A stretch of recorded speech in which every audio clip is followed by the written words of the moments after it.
এটা হলো আল্লাহর বাণী কুরআন সূরা হাদিদ।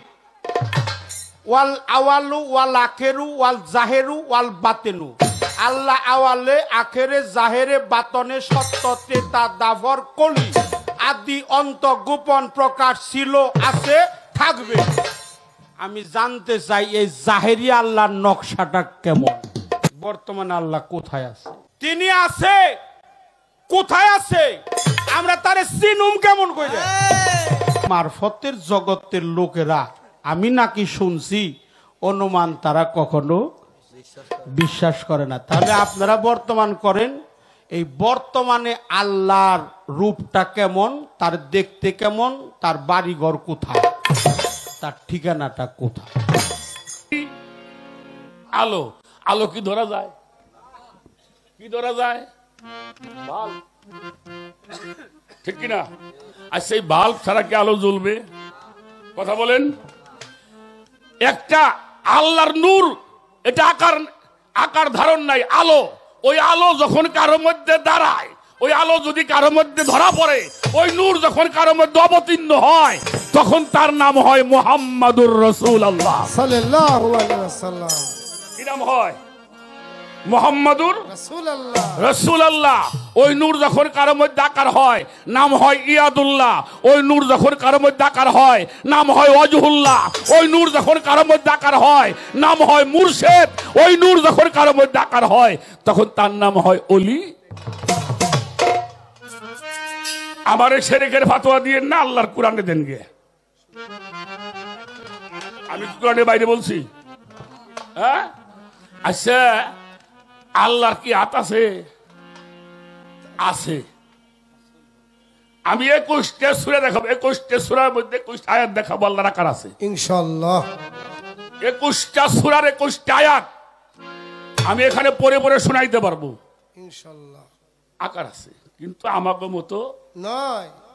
আসেন। আচ্ছা, রাসূল পাক যখন মক্কা থেকে মদিনায় গেলেন, ঘরের মধ্যে আটকা পড়ছিল না? পড়ছিল। হ্যাঁ, আটকা পড়ছিল। তো উনি যখন মওলা আলীকে ঘরের মধ্যে রাইখে উনি যখন বের হয়ে গেলেন, কেমনি?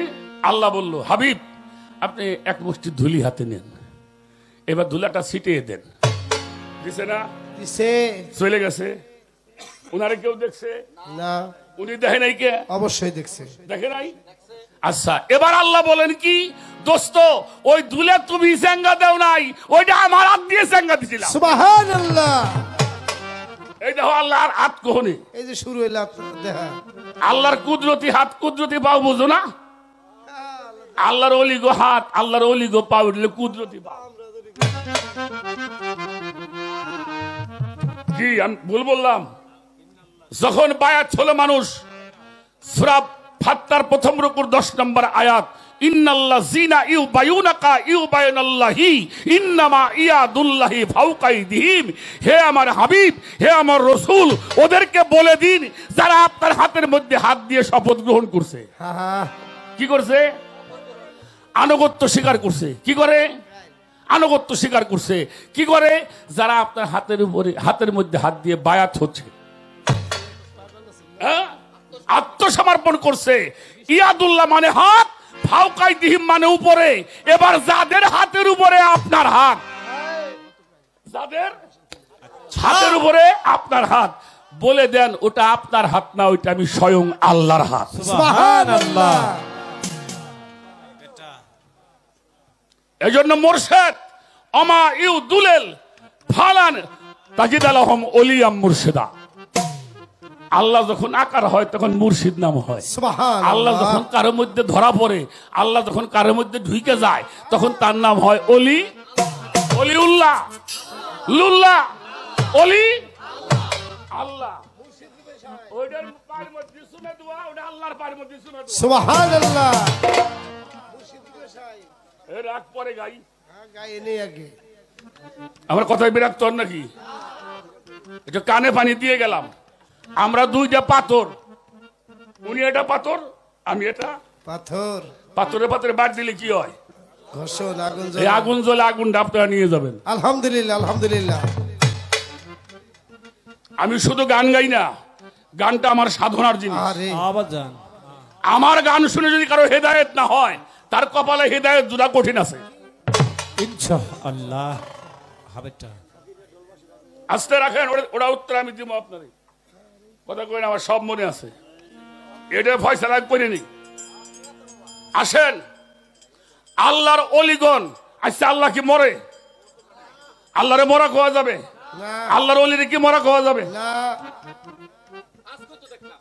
আরে বাবা, আচ্ছা এই যে চেনি দিয়ে ওই যে সাজের মিষ্টি খাইছেন এমন লোক আছে না? খাইছি এই বেটা আসো, ওই যে চেনি দিয়ে 31 হাতি তারিখ খাইছি ঘোড়া তালুকদারের বেটা খাইছেন? আচ্ছা আমি বাড়ি হাতি ঘোড়া কিনে গেছে, হাতি খায় ঘোড়া খায়, ওকে হাতি ঘোড়া খায়? না না ও কি খায়? বলে মিষ্টি খায়। কিসের? চেনির মিষ্টি। শ্বাস কিসের? হাতির। আচ্ছা হাতির ওই হাতির যে শ্বাস দিয়ে বানাই নিয়ে ওর মুহুর মধ্যে কামড় দিলে কেমন লাগে? সেই মিষ্টি, সেই হ্যাঁ, সেই ওর পাশার মধ্যে কেমন লাগে? মিষ্টি। অনু মিষ্টি, অনু মিষ্টি। এত সত্য। আল্লাহর ওলিরে হলো চেনির গুড়া, ওর যেখানে সুমা দিবে ওখানে কামে লাগবে।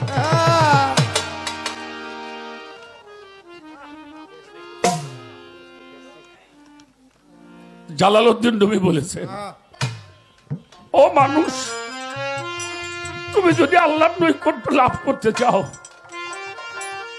এককালীন একজন কামিল পীর মুর্শিদের পায়ের ধুলা হয়ে তা যদি তুমি না পারো, তুমি রাস্তার ধুলের মতো হয়ে থাকো।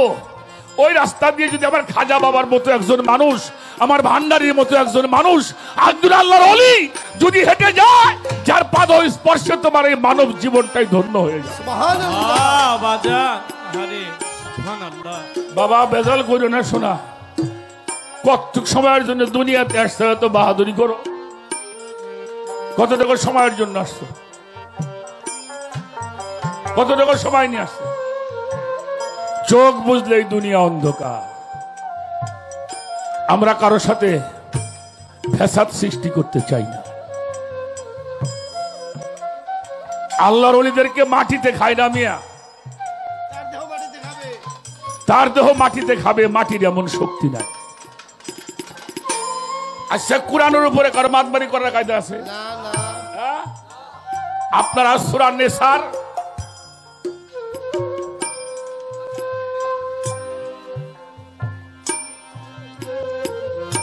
সূরা বাকারার টিকা পড়বেন, তালুকদারের বেটা খেয়াল করেন, সূরা বাকারার টিকা টিকা পড়বেন, 182 নম্বর আয়াতের টিকা পড়বেন। সূরা নিসার 20 থেকে 24 নম্বর আয়াত পড়বেন।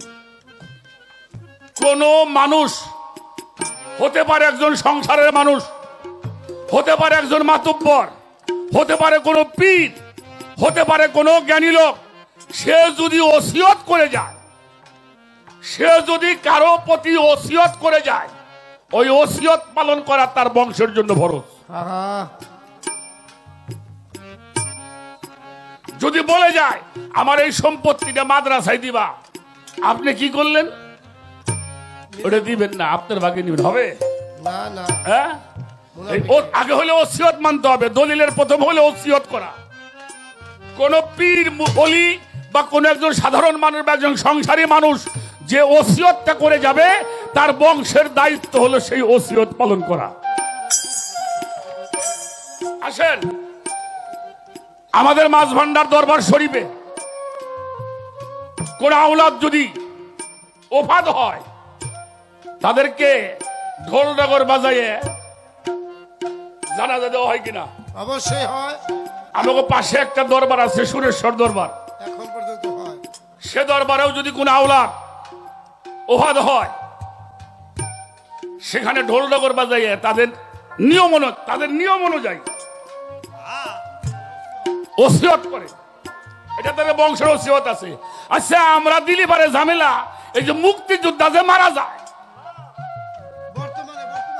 এই যে বর্তমানে তাই না, প্যারেড করে আগে হ্যাঁ কি করে? হ্যাঁ, লাইন দিয়ে খাড়ায় গার্ড অবনার করা হয়। শুরু হয়ে গেল, দম দম দম দম দম। বাজা বরস না বলে বাজাই তু এটা বাজাই শুনেই দে মানুষ শুনেই দে কি বাজায় না জাতীয় সঙ্গীত বাজে তারপরে হ্যাঁ এগুলি বাজে তারপরে তাকে মাটি দেওয়া হয় হয় কিনা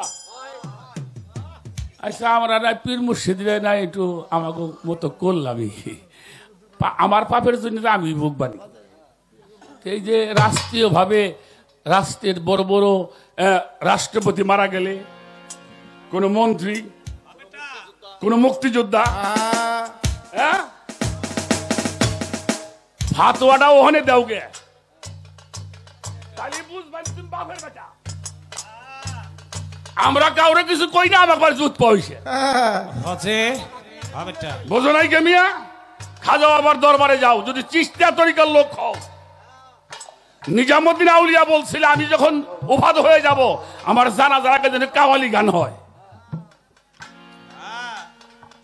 এটা তো আমাদের তরিকার মধ্যে আছে আপনার শরীয়তের আইনে নাও থাকতে পারে পারে আমার পীরের তরিকায় থাকতেও পারে আমি একটা তরিকা ভালোবাসি আমি একটা তরিকা গ্রহণ করেছি সেই তরিকার আইন আমাকে অবশ্যই অবশ্যই মানতে হবে অতএব এইগুলি নিয়ে দয়া করে কেউ ভেজাল করেন না বাবা জান তাই আমি সবার পায়ে ধরে বলি এগুলি নিয়ে ভেজাল যেহেতু রাষ্ট্রীয়ভাবে রাষ্ট্রীয় যারা মর্যাদা লাভ করেছেন রাষ্ট্রীয় মানুষেরকে গার্ড অব অনার করে বাজনা যন্ত্র বাজায় তাদেরকে মাটি দেওয়া হয় হজে সম্মানের সহিত ফুলের তুরা দিয়ে কি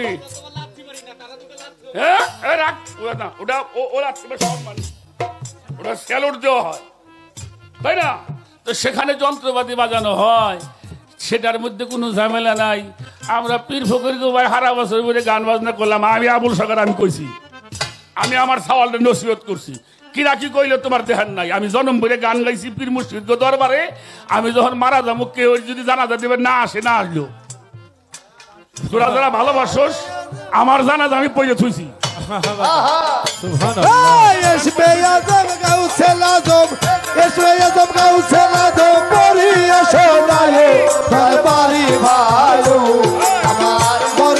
ঢোল বাসি বাজায় ঢোল বাঁশি বাজায় বাড়ি ভাই আমার মরণ কালে ঢোল বাঁশি বাজায় রাখো বসে বড় কি বলছি আমি আমার জানাজা পইরে রাখছি আমি সবসময় জানাজা পইরে হই ঘুমাইলাম 97টা নাও পারি কি কন এই বেটা ঘুমাইছি চেতন হইলাম না আমি প্রতিদিন আমার জানাজা পইরে ঘুমাই আমার সওয়াল দিয়ে কইছি কেউ না আইলো যারা আমার অনুসারী আছে ওরা আসবে তুই এটা কবর বানাইয়ে ওই কবরের মধ্যে থুয়ে দিস আর মুর্শিদ নামের গোটা গান গাছ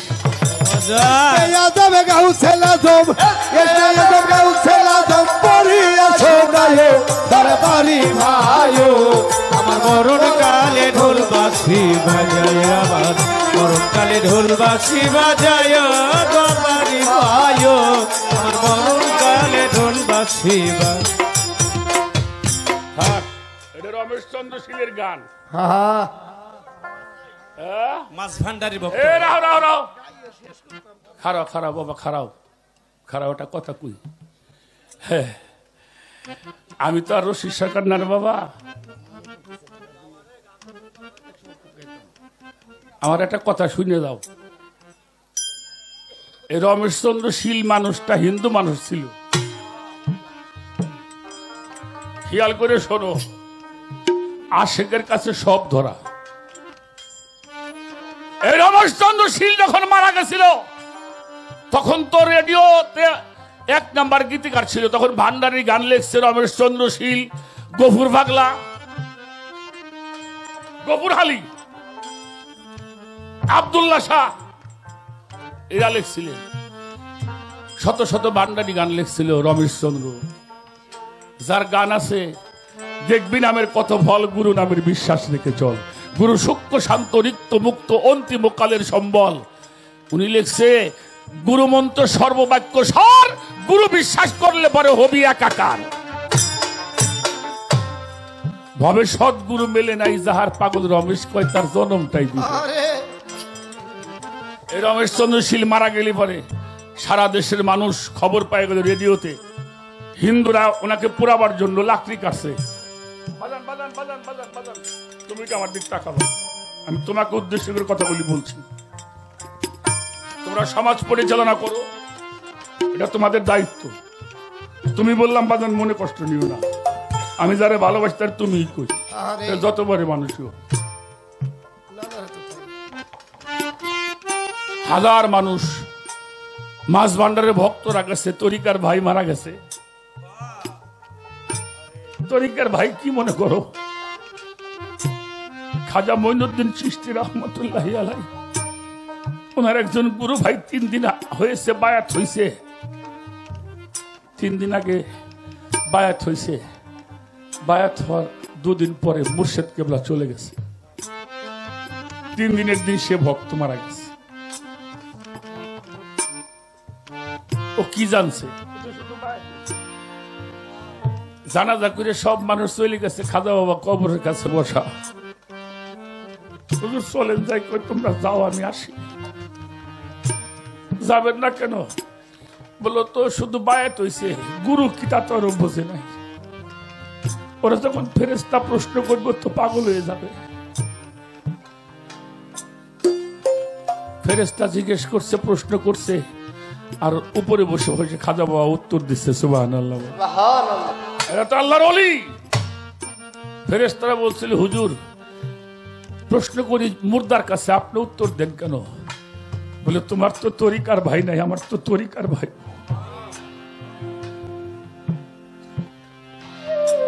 হাজারো মানুষ জমা হয়েছে,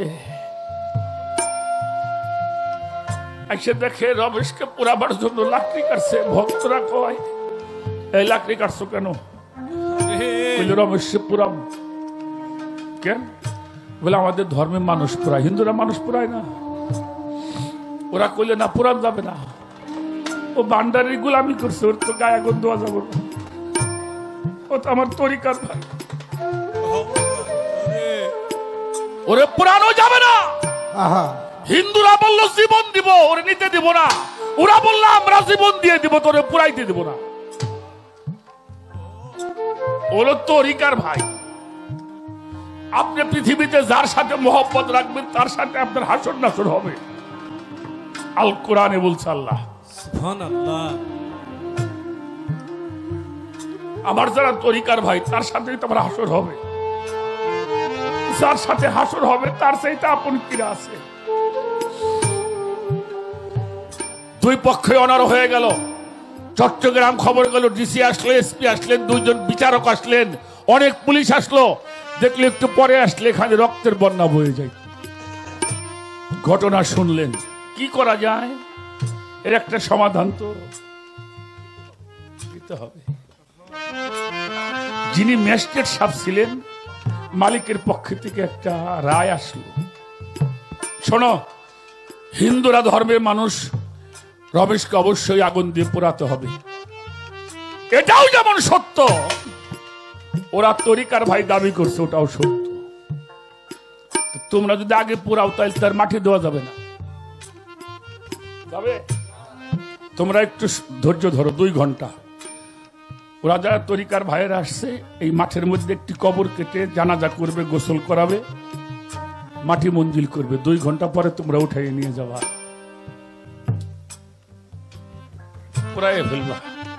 বিচারটা সবাই মানছে। সমস্ত ভক্তরা রমেশকে গোসল করাইছে, কাফন পরাইছে,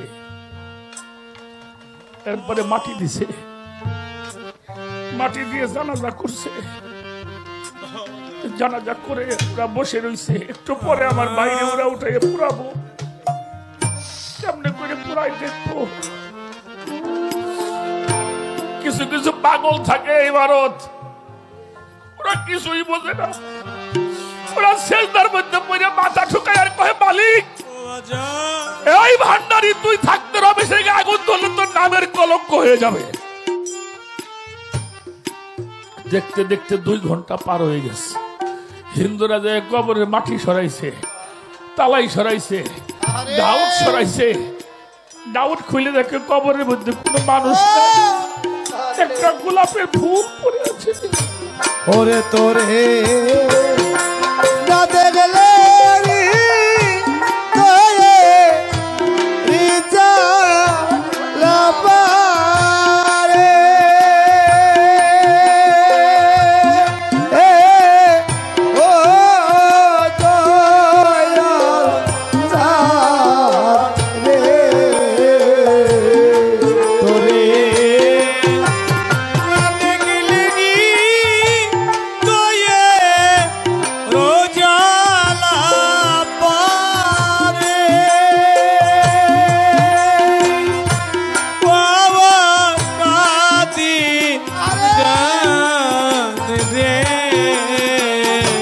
ওরে তুমি সদয় হইয়া দেখা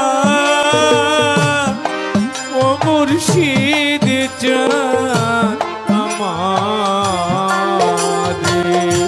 ওরে তুমি একবারে দেখা ও সবদুল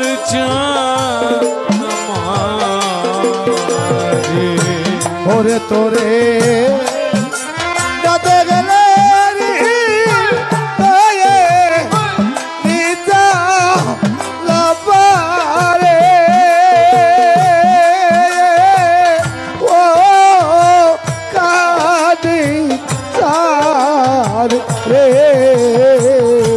ওরে তোরে না দেখলে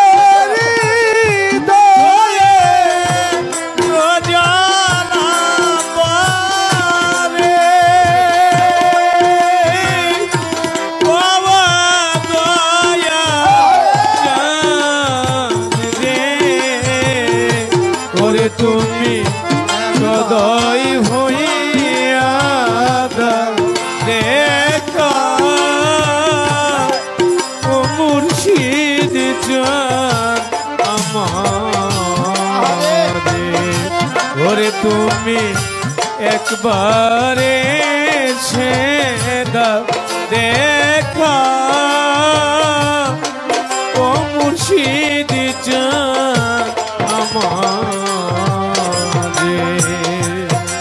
সাতকে মেঘে জলে নইলে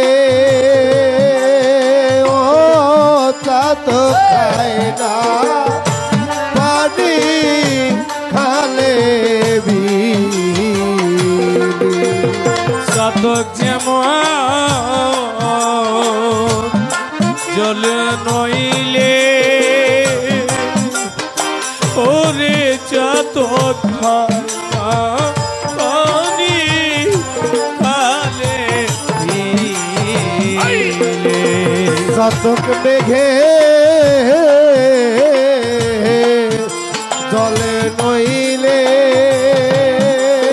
ও চাত খায় না পানি খালে বন্ধ তেমনি হয়ে মারি দশভ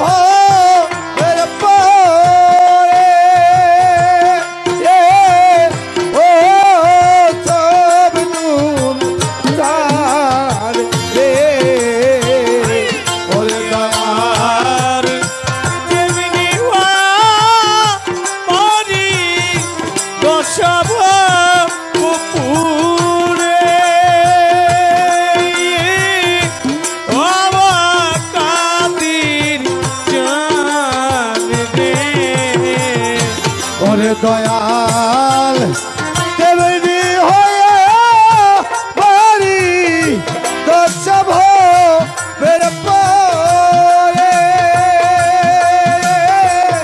ও কাদি চার রে ওরে তুমি সদয় হইয়া দেখা ও মুর্শিদ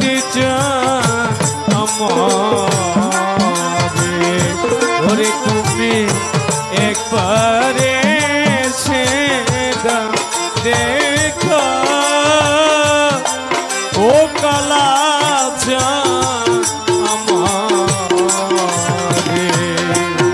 ধনের কাঙা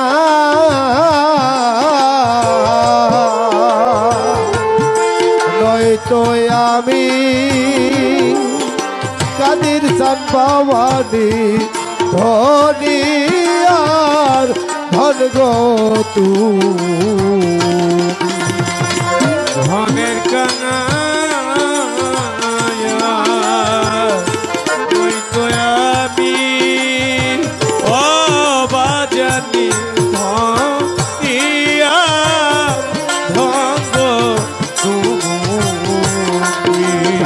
কাঙা নয়তো আমি কাদির চান রে ধনী আর ধন গো তুমি তোমার কলঙ্কের ছবি এই ভোরের পরে ও দয়াল চাঁদ রে তোমার কলঙ্কের ছবি এ ভোরে